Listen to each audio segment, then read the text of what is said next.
Dünyanın insanlığa en uzak noktası neresidir? Everest mi yoksa kutuplar mı? Biz GZT olarak kimsenin geçmediği, en yakın insanın bile 4000 kilometre uzağında olan okyanusun en karanlık koordinatlarını bulduk. Peki bu ıssızlığın ortasında son teknoloji bu devasa gemiler ne arıyor? GZT olarak bu hafta ana akım medyanın gözden kaçırdığı, devletlerin gizli kararnamelerle parsellediği dünyanın en büyük hazinesine sahip o trilyon dolarlık tarlayı keşfettik.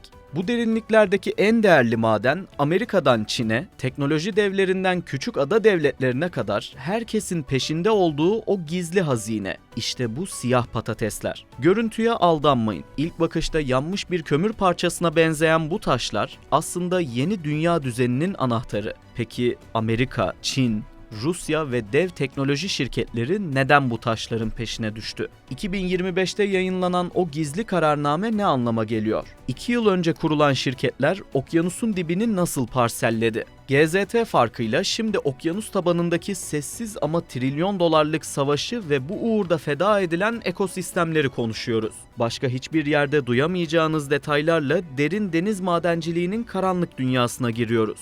Konuya dalmadan önce küçük ama önemli bir anlaşma yapalım. GZT olarak biz dünyanın görmediği, kimsenin araştırmaya cesaret edemediği dosyaları sizin için açıyoruz. Eğer siz de ben sadece izlemekle kalmam, dünyanın nereye gittiğini gerçekten anlamak istiyorum diyenlerdenseniz tam şu an abone ol butonuna basın ve bildirim zilini açın. Şimdi oksijen tüplerinizi takın, 4000 metre derine iniyoruz.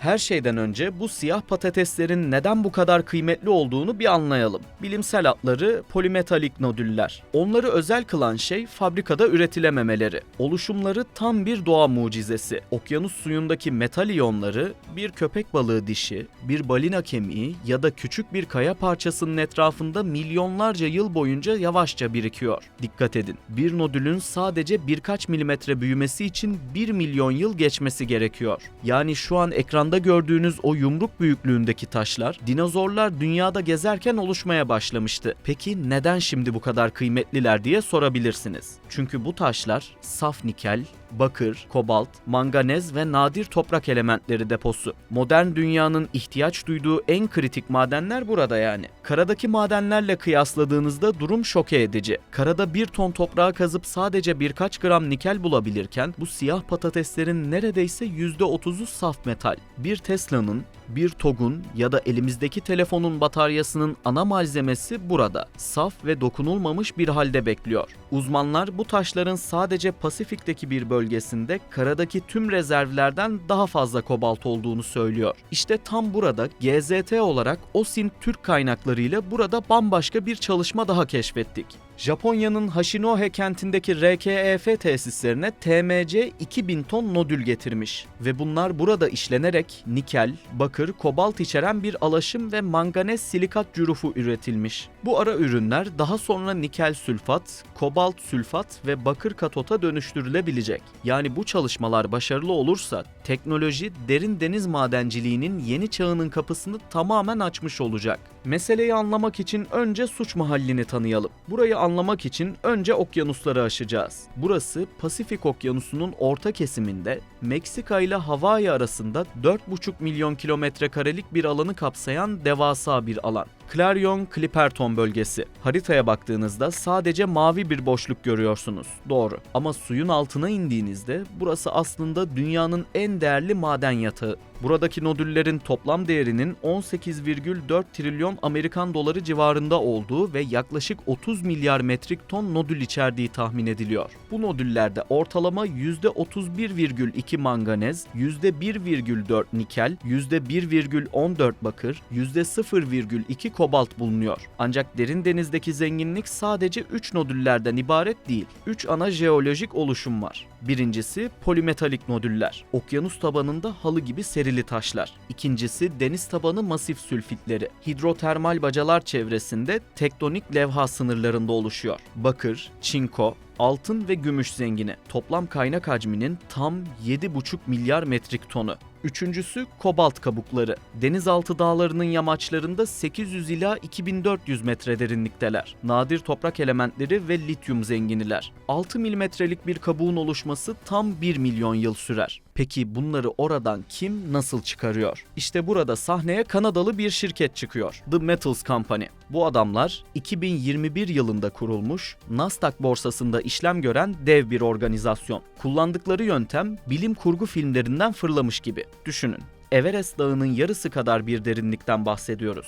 Hidden Gem, yani gizli mücevher adında devasa bir gemileri var. Bu gemi aslında eski bir sondaj gemisi ama modifiye edilip yüzen bir maden fabrikasına dönüştürülmüş. Sistem şöyle işliyor. Gemiden aşağıya tam 4,5 kilometre uzunluğunda dev bir boru sarkıtılıyor. Aşağıda paletli ve uzaktan kumandalı dev kolektör robotlar deniz tabanında elektrik süpürgesi gibi geziyor ve bu değerli taşları topluyor. Riser Air Lift sistemiyle yüzey gemisinden boru hattının 2/3'üne hava basılıyor. Bu hava boru içindeki suyun yoğunluğunu düşürerek taşları yukarı doğru hızla vakumluyor. 4,5 kilometre kaldırma yüksekliğiyle kara madenciliğindeki kazı, patlatma ve büyük atık yığınları yerine nodül toplama sistemi kullanılıyor. O derinlikteki ezici basınca dayanmak ve deniz dalgalarının dikey hareketine rağmen o boruyu sabit tutmak mühendisliğin zirvesi. Artık gizli bilgileri araştıralım, TMC ve ortakları tarafından kullanılan filoyu tanıyalım. Bunlar 3 gruptan oluşuyor. 1. Üretim gemisi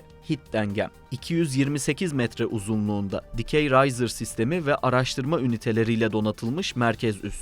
2. Destek ve bilimsel araştırma gemileri. Maersk Launcher gibi gemiler, deniz tabanı haritalaması, AUV otonom sualtı araçları ve biyolojik örnekleme faaliyetlerini yürütüyor. 3. Dökme yük gemileri. Toplanan nodülleri işleme tesislerine taşıyan lojistik halka. Şimdi işin dedektiflik kısmına girelim. Okyanuslar kimin malı? Hiç kimsenin ya da insanlığın ortak mirası. Birleşmiş Milletler'e bağlı Uluslararası Deniz Yatağı Otoritesi diye bir kurum var. Diyorlar ki öyle herhangi bir yerden kalkıp kafana göre uluslararası sularda maden arayamazsın. Peki Kanada merkezli bir şirket olan TMC bunu nasıl yapıyor? Çok ilginç bir yöntemle. Sponsor devletler sistemi. TMC, Pasifik'teki minicik ada ülkeleriyle anlaşıyor. Nauru Cumhuriyeti, Tonga Krallığı ve Kiribati. Bu ada ülkelerinin nüfusu bir İstanbul mahallesi kadar bile değil. Ama adları devlet olduğu için İSA'ya başvurup biz maden arayacağız deme hakları var. TMC de bu ülkelere gidip diyor ki sizin paranız ve teknolojiniz yok. Benim var. Gelin ortak olalım. Siz lisansı alın, işi ben yapayım. Parayı kırışalım. İşte bu sayede TMC Nauru üzerinden Nori şirketiyle, Tonga üzerinden Tom şirketiyle yüz binlerce kilometre karelik alanı kapatmış durumda. Bu alanlarda o kadar çok maden var ki TMC'nin iddiasına göre 250 milyon elektrikli aracın bataryasını yapacak kadar metal sadece bu bölgede yatıyor. Rakamsal bir karşılaştırma yapalım. Durumun ne kadar devasa bir şey olduğu daha net anlaşılsın. Tabloya baktığınızda denizdeki taşların içindeki metal oranının karadakinden çok daha yüksek olduğunu görüyorsunuz. Yani daha az taşla daha çok pil üretebilirsiniz. İşte yatırımcıların ağzını sulandıran, hisse senetlerini dalgalandıran şey tam olarak bu verimlilik. Burada olay sadece ticaret veya madencilik değil, bir egemenlik savaşı. Şu an dünya batarya pazarının ve karasal madenlerin %85'i Çin'in elinde. Batı dünyası Pekin'e göbekten bağlı. İşte bu yüzden okyanus tabanı Batı dünyası için stratejik bir kurtuluş gibi. Nisan 2025'te Donald Trump tarihe geçecek bir başkanlık kararnamesi imzaladı. Amerika, Birleşmiş Milletler Deniz Hukuku Sözleşmesi'ne taraf değil. Trump, Birleşmiş Milletler'in hantal bürokrasisiyle vakit kaybedemeyiz. Amerikan şirketleri kazmaya başlasın. Donanma gerekirse onları korur diyerek okyanusların dibinde yeni bir vahşi batı dönemi başlattı. TMC bu haberi duyar duymaz ne yaptı dersiniz? Hemen hoş geldin mesajı yayınladı ve Amerikan sistemi üzerinden de ruhsat başvurusu yaptı. Yani şirket artık sadece küçük ada devletlerine güvenmiyor. Arkasına Amerika Birleşik Devletleri'nin kaba kuvvetini ve siyasi gücünü de almaya çalışıyor. Bu ne demek biliyor musunuz? Amerika, uluslararası sular kimsenin değildir kuralını biraz esneterek benim şirketim orayı kazabilir. Güvenliğini de ben sağlarım moduna geçiyor. Uluslararası Deniz Yatağı Otoritesi Genel Sekreteri çıkıp bir dakika bu hukuka aykırı olabilir dese de çarklar dönmeye başladı bile. Bu madenler nasıl bir yolculuğa çıkıyor? TMC'nin planı şu: Pasifik'ten taşları topla, Japonya'daki PAMCO tesislerine götür, orada eritip ara mamul yap. Oradan doğruca Teksas'a ilerle, Amerika içinde kurulacak dev rafinerilerde bu taşları bataryaya dönüştür. Böylece Çin'e hiç uğramadan tamamen Batı kontrolünde bir enerji hattının sahibi ol. İncelediğimiz raporlarda TMC'nin 2025'te Amerikan makamlarına resmi başvuruda bulunduğunu ve Teksas'ta bir rafineri planladığını da gördük. Ancak Uluslararası Deniz Yatağı Otoritesi bu duruma temkinli. Uluslararası Deniz Yatağı sadece bizim düzenlemelerimizle işletilebilir diyerek tek taraflı izinlere karşı hukuki bir set çekiyorlar. Bu taşların peşine ilk kez düşülmedi aslında. 1974 yılında Soğuk Savaş'ın en civcivli döneminde CIA Proje Azorian adlı gizli bir operasyon yürüttü. Resmi açıklamaya göre amaç okyanus dibinden bu nodülleri toplamaktı. Hatta devasa bir maden gemisi inşa ettiler. Haggis Glomar Explorer. Ancak yıllar sonra ortaya çıktı ki nodül toplamak sadece bir kılıftı. CIA aslında okyanusun dibine batan bir Sovyet nükleer denizaltısını çalmaya çalışıyordu. İşte o gün bambaşka bir amaçla atılan madencilik temelleri bugün trilyon dolarlık bir endüstrinin kapısını açtı. Bugün okyanus tabanında dolaşan robotlar aslında Soğuk Savaş'ın casusluk teknolojilerinin torunları. Peki her şey harika da bu bataryalar dolunca dünya kurtulacak mı diyeceksiniz? Kesinlikle hayır. İşte işin en karanlık ve ürpertici kısmı burası. Bilim dünyası 2024 ve 2025'te sarsıcı bir keşif yaptı. Karanlık oksijen. Normalde oksijen için güneş ışığı ve fotosentez gerekir. Ama okyanusun 4000 metre dibinde zifiri karanlıkta bu siyah patateslerin deniz suyunu elektroliz ederek oksijen ürettiği kanıtlandı. Bu taşlar aslında okyanusun derinliklerindeki yaşamın yedek akciğerleri. Okyanusun 4000 metre dibi Mars yüzeyi gibi. Orada yaşayan canlılar ışık görmeden çok hassas bir dengede hayatta kalıyor. Ta ki insanlar buraya gelene kadar. TMC'nin gemisinden aşağı indirilen o devasa robotlar bu taşları toplarken okyanus tabanını bir elektrik süpürgesi gibi kazıyor. Ortaya çıkan devasa çamur bulutları yüzlerce kilometre öteye yayılıyor. Bu çamur daha adını bile bilmediğimiz deniz canlılarının üzerine bir beton gibi çöküyor. Gürültü ise balinaların ve yunusların yön bulma sistemlerini felç ediyor. Yani siz o taşları oradan aldığınızda okyanusun fişini çekmiş oluyorsunuz. Bilim insanları bu konuda ikiye bölünmüş durumda.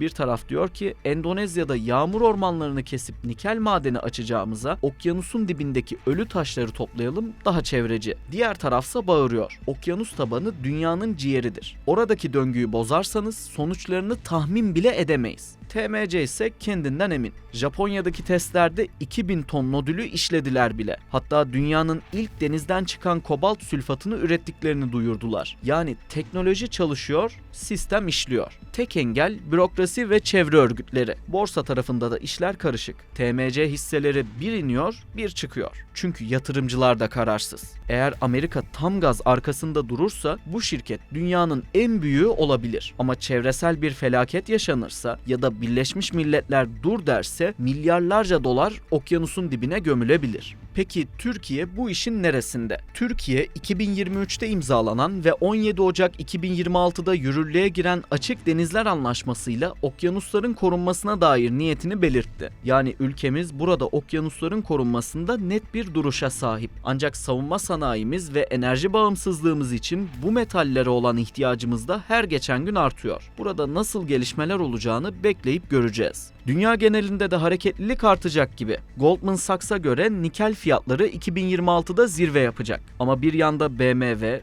Volvo ve Google gibi devler derin deniz madenlerini kullanmayacağız diye boykot başlattı. Ortada devasa bir etik ve finansal savaş var. Toparlayalım. Okyanusun o sessiz karanlığında şu an hummalı bir çalışma var. Hittengem gemisi ve benzerleri yukarıdan bakıldığında sadece bir nokta gibi görünen bu yerin altında geleceğin enerji haritasını çiziyorlar. TMC gibi şirketler, Nauru gibi küçük adaları ve Amerika gibi devleri yanlarına alarak siyah patatesleri yeryüzüne çıkarmaya kararlı. Çünkü elektrikli araç devrimi için gereken metal karada tükeniyor ya da çıkarması çok pahalı. Denizler insanlığın son sınırı. Önümüzdeki yıllarda bu konuyu çok daha sık duyacaksınız. Belki kullandığınız telefonun bataryası Pasifik'in 4000 metre altından gelen bir taştan yapılmış olacak. Şu an bir yol ayrımındayız. Ya 2026'nın teknolojik konforu, elektrikli araçlar ve yapay zeka için dünyanın son el değmemiş ekosistemini feda edeceğiz ya da dur diyeceğiz. Peki siz ne düşünüyorsunuz?